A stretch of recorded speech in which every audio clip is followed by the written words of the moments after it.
Donc nous allons reprendre cette journée. Donc cet après-midi va démarrer par une conférence de Jacqueline Laufer, qui est professeure émérite à HEC Paris. Donc conférence intitulée L'égalité professionnelle entre les femmes et les hommes. Quelle politique au pluriel et quels enjeux? Merci Frédéric. Donc oui, j'avais un peu oublié le titre, donc oui. Mais enfin, ça a quelque chose à faire avec Agir pour l'égalité. Donc, Agir pour l'égalité, bien, l'intervention de Patrick Savidian l'a bien souligné, constitue un défi pour notre société. Et bien entendu, l'égalité professionnelle entre les femmes et les hommes ne fait pas exception. Alors, la notion d'égalité professionnelle désigne l'ensemble des normes juridiques et conventionnelles et des politiques et des actions visant à instaurer une plus grande égalité entre les femmes et les hommes dans la sphère professionnelle et au-delà, dans la société dans son ensemble. C'est donc un vaste champ qui est désigné par la question de l'égalité professionnelle, qui touche à la fois à la question de la place des femmes sur le marché du travail, au phénomène de ségrégation des emplois, au phénomène de qualification des emplois, au phénomène de type d'emploi, de temps de travail. C'est aussi une notion, un champ qui couvre les politiques d'entreprise dans tous leurs détails, qu'elles concernent le recrutement, la formation, la promotion, la rémunération du personnel, des femmes en particulier, mais du personnel en général. C'est aussi un champ qui est couvert par un certain nombre de politiques publiques, politiques éducatives, politiques sociales, politiques en matière de prise en charge des enfants, etc. Compte tenu de la prise de conscience de la nature systémique des inégalités entre hommes et femmes dans notre société, c'est tout ce vaste champ, en fait, qu'on peut désigner par ce terme d'égalité professionnelle, mais qui en réalité articule des dimensions très diverses. Alors, il y a 30 ans déjà qu'a été votée la loi du 13 juillet 1983 sur l'égalité professionnelle entre les femmes et les hommes, dite loi Roudy, le nom de la ministre des droits des femmes, tout le monde sans doute, enfin, des droits des femmes de l'époque, tout le monde le sait sans doute ici. C'est une loi sur le contenu de laquelle je ne reviendrai pas. Bon, en fait, il y avait 3 points très importants. Une loi qui mettait fin à une logique de protection du travail des femmes pour promouvoir une logique d'égalité.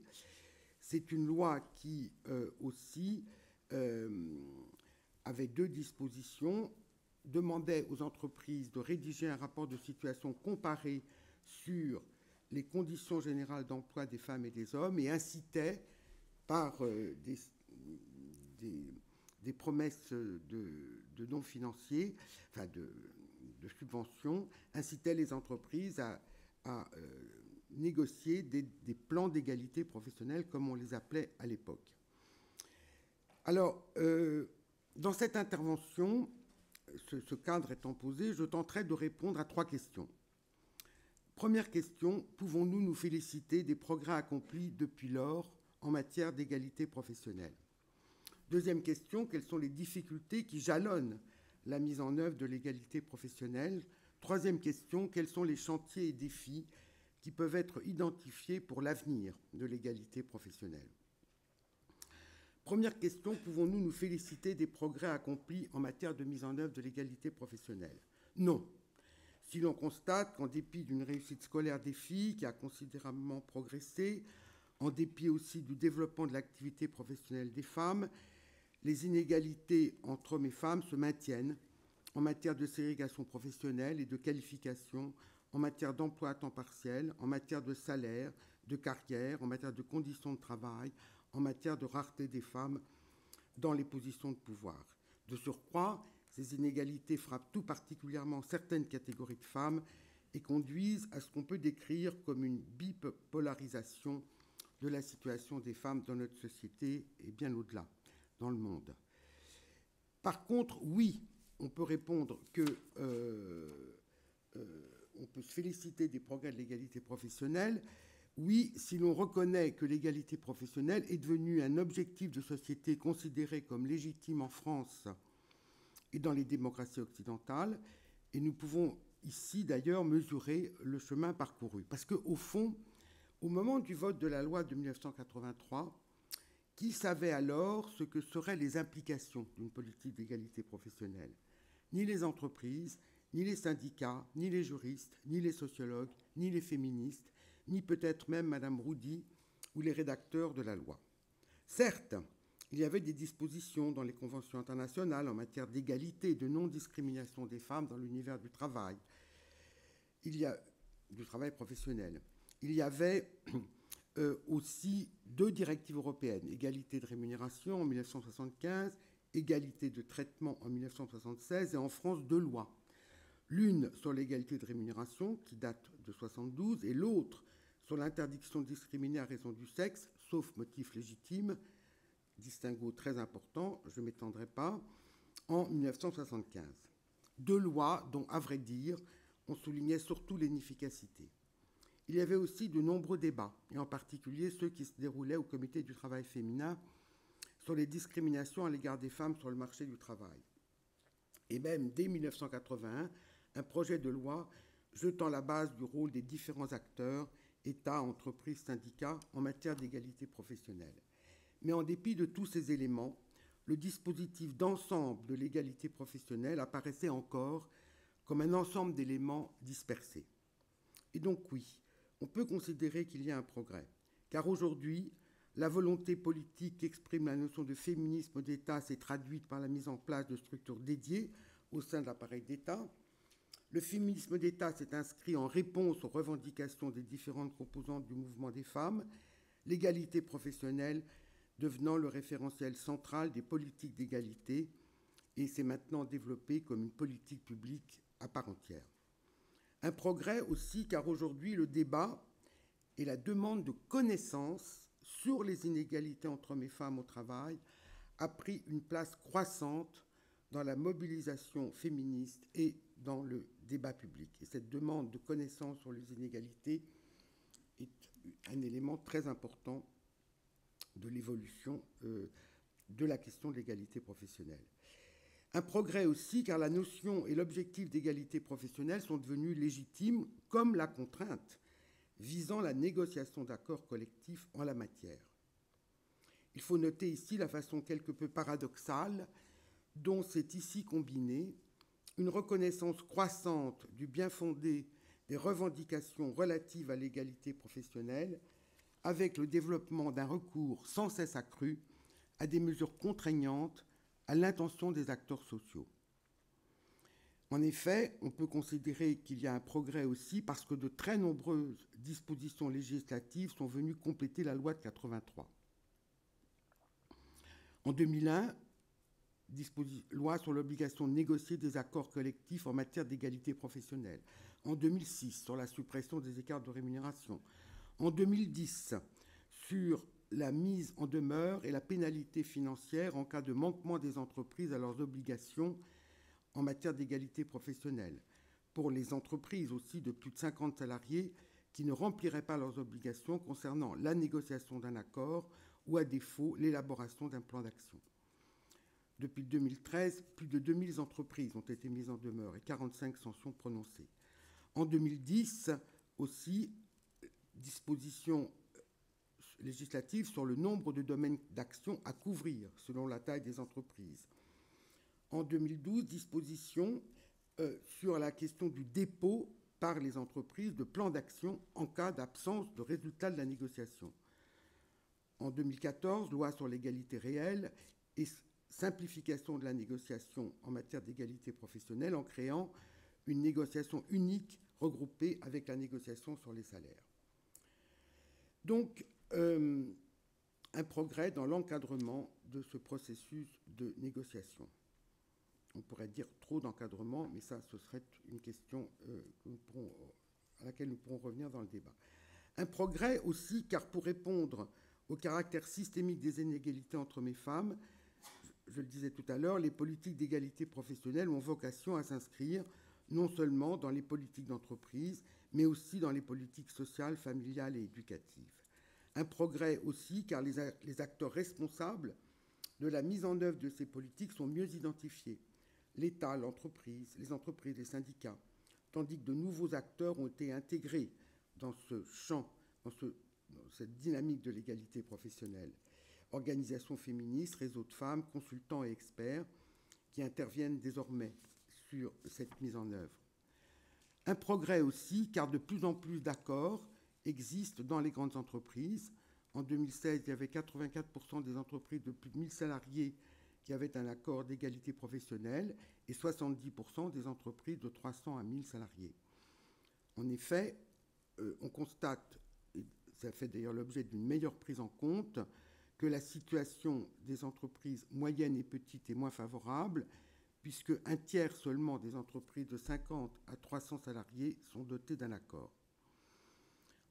Et puis, on pourrait rajouter aussi qu'a été institué par la loi de 2014 le déploiement d'une approche de l'égalité professionnelle via les régions et les territoires d'excellence. Je ne reviendrai pas sur cette notion, elle sera d'ailleurs traitée dans l'une des communications à venir, qui conduit à une démultiplication des acteurs et à des logiques d'accompagnement des démarches d'égalité professionnelle, en particulier au niveau des PME. Alors, j'en viens maintenant à ma deuxième question.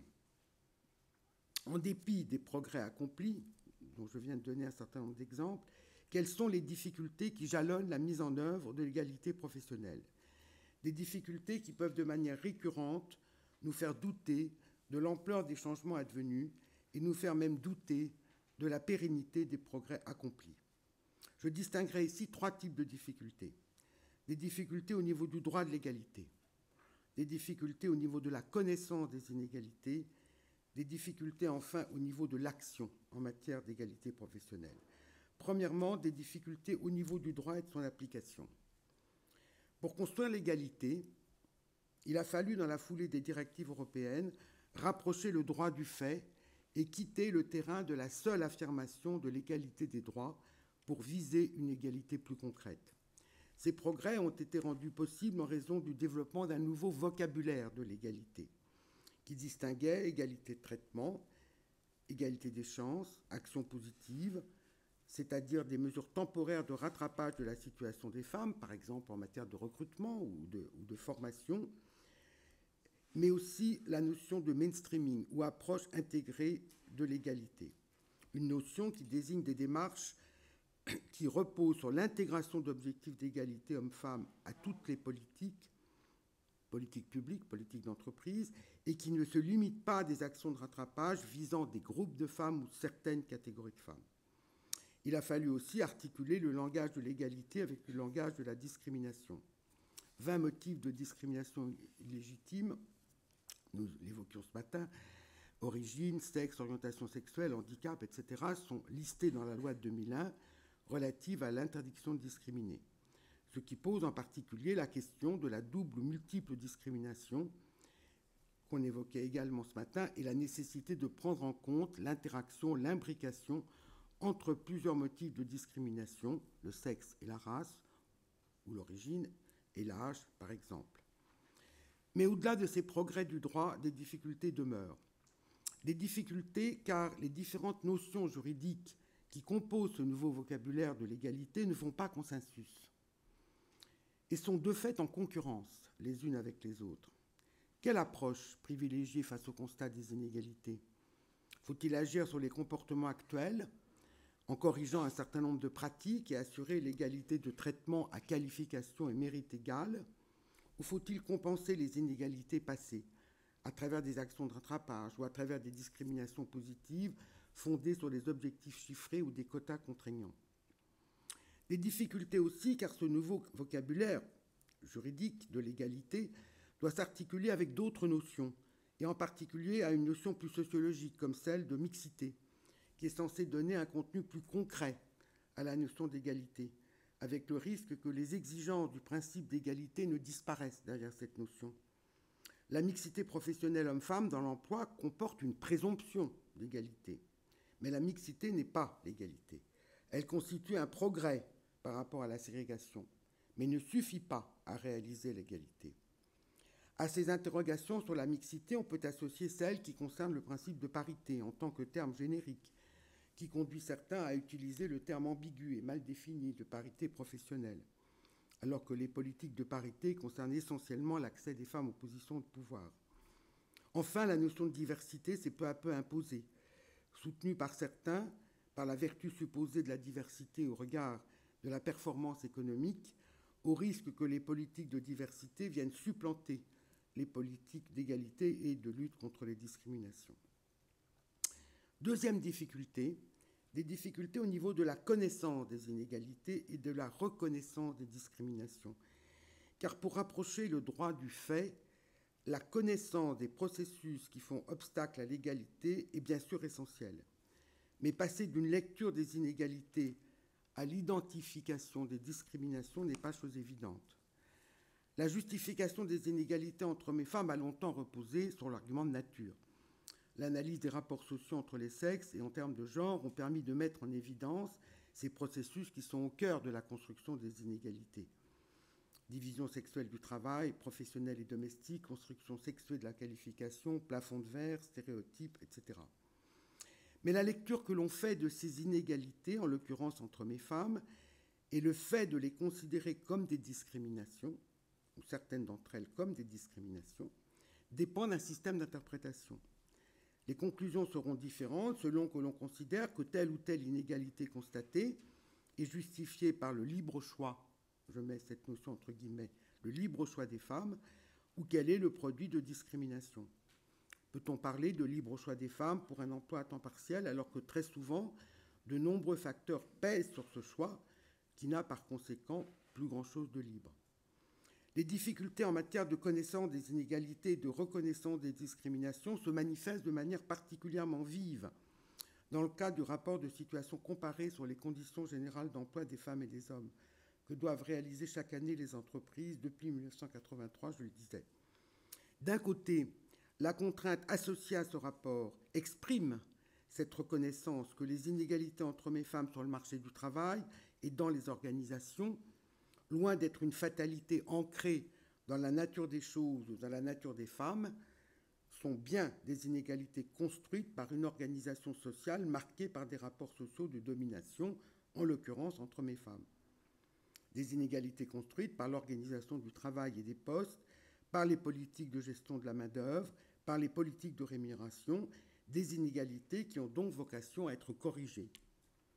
Mais d'un autre côté, on constate que ces chiffres inclus dans le rapport peuvent être interprétés de manière diverse et qu'ainsi les inégalités constatées seront justifiées par des facteurs autres que des discriminations à l'égard des femmes. Par exemple, je constate que dans ce rapport, dans cette entreprise, les femmes de la maîtrise ne s'inscrivent pas ou s'inscrivent moins que les hommes à des formations qualifiantes. Et je dis, oh, c'est dommage, les femmes n'ont pas envie de se former, elles manquent d'ambition. Ah, mais me fait remarquer mon voisin, est-ce que tu sais que le centre de formation est à 150 km d'ici et que donc pour les femmes qui ont des enfants et qui n'ont pas de voiture, forcément, ou 2 voitures dans le foyer, c'est pas si simple que de se rendre au centre de formation. Je donne cet exemple un peu trivial, mais il s'agit bien de cela, répété sous différentes formes. Donc j'en viens maintenant au troisième type de difficulté, des difficultés au niveau de l'action en matière d'égalité professionnelle. Difficultés dues à ce que, pour aller vite, j'appellerais une certaine ambivalence de la volonté des acteurs, l'État, l'entreprise, les syndicats, et difficultés dues aussi au bilan mitigé que l'on peut faire de la négociation collective. Au niveau de l'État, la volonté réelle d'agir s'est inscrite dans l'évolution législative que j'évoquais tout à l'heure, et elle a donné des résultats comme nous l'avons vu. Mais je soulignerai aussi que de manière récurrente, cette volonté a pu paraître incertaine. Alors, du côté de la volonté réelle, puisque je n'ai évoqué tout à l'heure que les dimensions juridiques, je dirais que cette volonté politique s'est exprimée par cette longue marche qui a vu donc la mise en place successive ou simultanée de stratégies incitatives ou plus contraignantes pour encadrer la négociation collective en matière d'égalité professionnelle. Cette volonté politique, elle s'est traduite aussi par le développement d'outils pour enrichir l'expertise des acteurs, concernant par exemple les méthodes de réalisation et de lecture du rapport de situation comparée ou les étapes de la construction d'un plan d'action. On peut constater aussi des initiatives qui ont visé à créer un climat que l'on peut qualifier d'émulation entre les entreprises, création d'un label égalité professionnelle pour distinguer les entreprises les plus actives en la matière, ou encore d'un palmarès en matière de féminisation des équipes dirigeantes. Une volonté politique qui s'est traduite enfin dans les années récentes par la réaffirmation du rôle du Conseil supérieur de l'égalité professionnelle et par la nomination d'une secrétaire générale afin de mieux structurer l'agenda et l'action du Conseil. Mais cette volonté politique a pu sembler incertaine à de nombreuses étapes de l'évolution de la politique d'égalité professionnelle. Je donnerai ici qu'un exemple récent.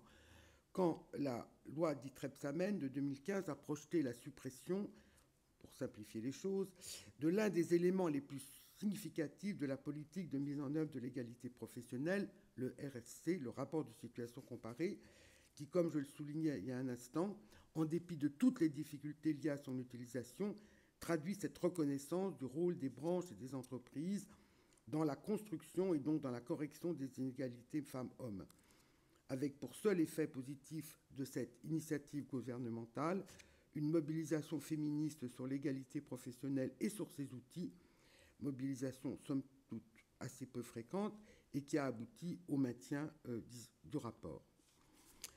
Ces difficultés au niveau de l'action, dans le cas des entreprises, elle peut se caractériser par une volonté fortement différenciée selon la taille des entreprises. En 1983, les entreprises avaient vu la loi Roudy d'un mauvais œil. Peu d'entreprises avaient répondu aux incitations, y compris financières, à mettre en œuvre des plans d'égalité professionnelle. Désormais, les chiffres le montrent, les grandes entreprises, au carrefour de la contrainte juridique, d'arguments de performance économique et de responsabilité citoyenne, sont présents sur la scène de la mise en œuvre de l'égalité professionnelle. Mais là aussi, les difficultés demeurent, car outre la question du contenu effectif de ces démarches, la situation apparaît tout autre dans les plus petites entreprises dans lesquelles sont employées une grande proportion de femmes, entreprises moins dotées, en fonction ressources humaines outillées, en représentants syndicaux, aptes à réaliser des diagnostics et à élaborer des plans d'action. Les syndicats, quant à eux, témoignent d'une prise en charge croissante de cet objectif. Dans le meilleur des cas, l'égalité professionnelle n'est plus une question à part, mais elle est bien considérée comme une question transversale, une question en soi et une question transversale aussi, qui a vocation à s'articuler à un ensemble d'autres revendications et négociations. Mais là encore, les trop rares études disponibles attestent des difficultés rencontrées par les syndicats pour traiter le dossier égalité professionnelle dans les entreprises, poids des discriminations syndicales, en particulier dans les entreprises moyennes et petites, qui limitent l'engagement des militants sur cette question comme sur d'autres, qualité de l'information transmise par les directions, difficultés auxquelles s'ajoute le niveau d'expertise des militants, leur niveau d'implication au regard des questions d'égalité professionnelle, le poids de culture syndicale masculine dans certains secteurs d'activité, la place des femmes dans le processus de négociation. Au niveau de l'action en matière d'égalité professionnelle, une deuxième difficulté concerne ce que j'ai appelé le bilan mitigé que l'on peut faire de la négociation collective. La négociation d'accords collectifs, accords de branche et accords d'entreprise, portant de manière spécifique sur l'égalité professionnelle, constitue à la fois un vecteur essentiel de mobilisation des acteurs et une approche réaliste de l'élaboration de démarches d'égalité adaptées au contexte de chaque branche et de chaque entreprise. À ces accords négociés s'ajoutent désormais les plans d'action que les entreprises doivent élaborer en cas d'échec de la négociation. Ceci étant, plusieurs interrogations se font jour quant au bilan de ce processus de négociation et d'élaboration de plans d'action. Des interrogations quant à la qualité, quant à l'hétérogénéité de ces accords ou de ces plans. Selon les rares bilans disponibles, nombre de ces accords se limitent au rappel des lois. Ils ne contiennent pas assez de mesures concrètes. Les différents champs d'action qu'ils sont censés traiter, recrutement, formation, rémunération, etc., ne sont pas forcément couverts. Ces accords et ces plans ne contiennent que peu d'indicateurs chiffrés, pas assez d'objectifs de progression. Et enfin, trop souvent, il n'y a pas de dispositif de suivi prévu pour évaluer l'effectivité des mesures prises. L'étude en cours sur ces accords et sur ces plans, commanditée par la DARES au centre Maurice Alvax et coordonnée par Sophie Pochic, devrait apporter ici des informations précieuses. Si je souligne ce point, c'est parce que je pense qu'on n'a que trop attendu pour faire cette évaluation, disons, des accords depuis la loi de 2001 et que je crois que c'est extrêmement important que l'État manifeste cet engagement dans un processus de recherche et d'évaluation. Et cela est de nature à soutenir, me semble-t-il, cette activité de négociation. Mais ces interrogations concernant la négociation peuvent concerner aussi la manière dont une mesure susceptible de s'imposer, susceptible de contribuer à l'égalité professionnelle posée par la loi ne parvient pas à s'imposer à travers la négociation collective. L'exemple récent de la disposition inclue dans la loi du 14 juin 2013 sur la sécurisation de l'emploi, un exemple analysé par Michel Minet et Rachel Silveira dans une audition devant la délégation aux droits des femmes de l'Assemblée nationale, qui prévoyait une durée, donc cette disposition qui prévoyait une durée de travail hebdomadaire minimale de 24 heures pour les emplois à temps partiel, de manière à combattre les temps partiels courts qui concernent avant tout les femmes. Donc ce processus, cette disposition et ce qui en découle montrent l'importance des dérogations résultant des négociations dans certaines branches et qui aboutissent en conséquence au fait que pour beaucoup de femmes, la durée de 24 heures de l'emploi à temps partiel ne sera pas respectée. Donc, si vous voulez, là, c'est tout ce processus par lequel est-ce qu'on prévoit une disposition par la loi et le jeu de la négociation collective, avec ses particularités en l'occurrence, aboutit à ce que, encore une fois, les femmes ne bénéficient pas en assez grand nombre de la mesure en question. Ainsi, oui, je plus que 5 minutes, c'est ça. Oui, j'en suis très loin. Ainsi, on a pu souligner que le rapprochement effectué... Alors, je saute cette partie-là, parce qu'il y a aussi des questions qui peuvent se poser sur le statut de la négociation en matière d'égalité professionnelle. Et je pense au rapprochement récent effectué entre la négociation sur la qualité de vie au travail et la négociation égalité professionnelle, qui peut conduire à une sorte de dissolution des exigences, disons, de la négociation en matière d'égalité professionnelle. Mais je ne développe pas. Donc j'en viens maintenant à ma troisième question. Quels sont les chantiers qui me semblent autant de défis pour l'avenir de l'égalité professionnelle, qui est une sorte de conclusion aussi. Un premier chantier, me semble-t-il, c'est celui qui concerne l'application du principe d'une rémunération égale pour un travail de valeur égale.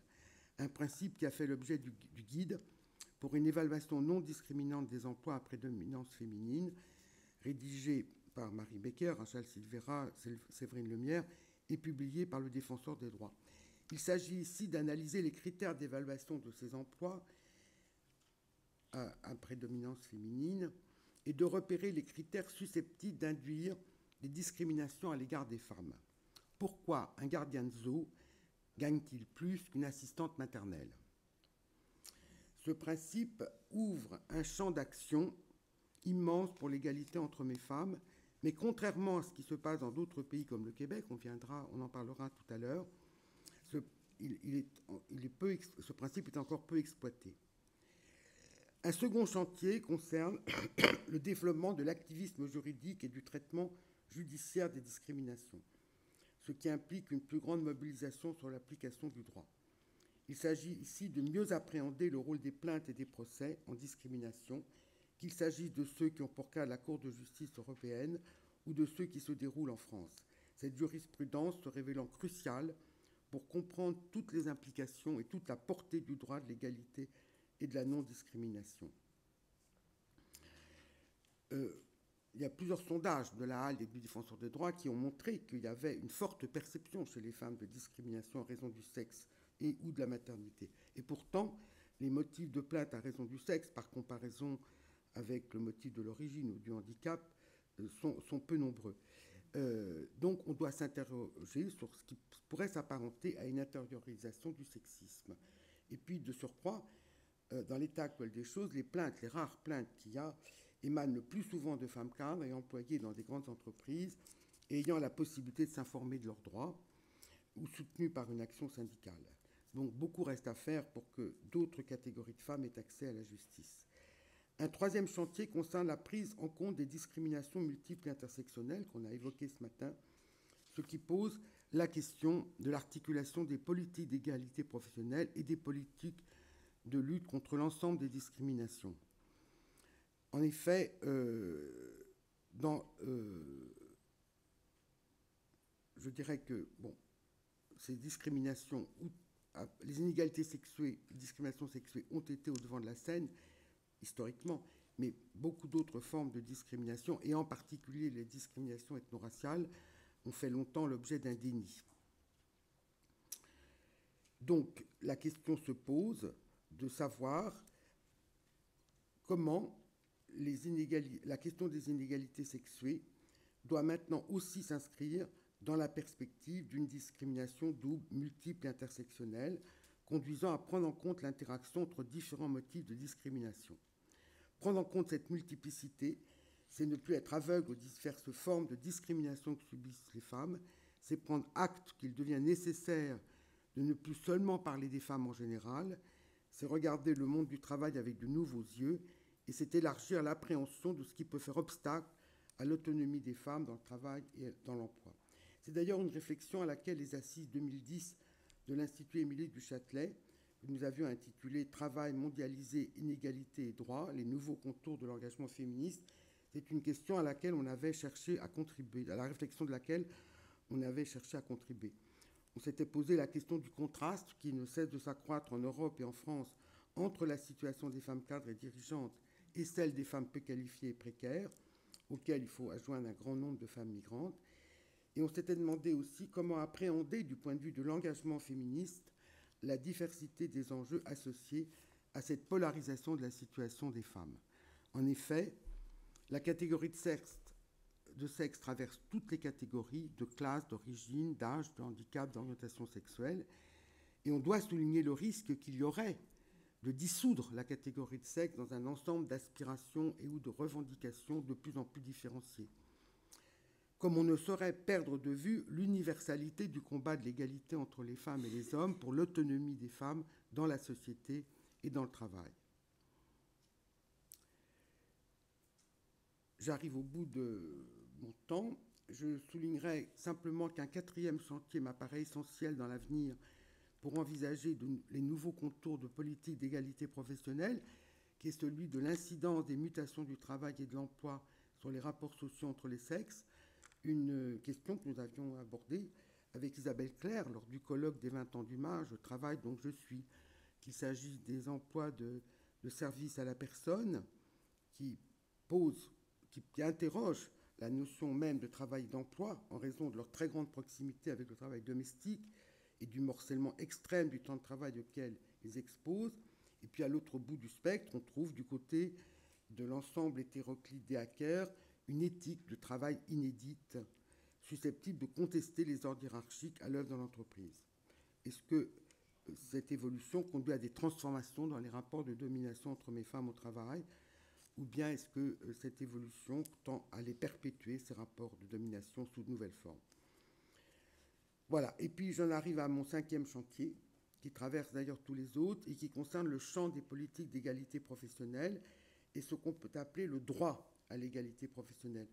En l'état actuel des choses, ces politiques et ces démarches concernent davantage les femmes qui ont un emploi, et parmi celles qui ont un emploi, une attention plus particulière peut être souvent constatée à l'égard des femmes cadres.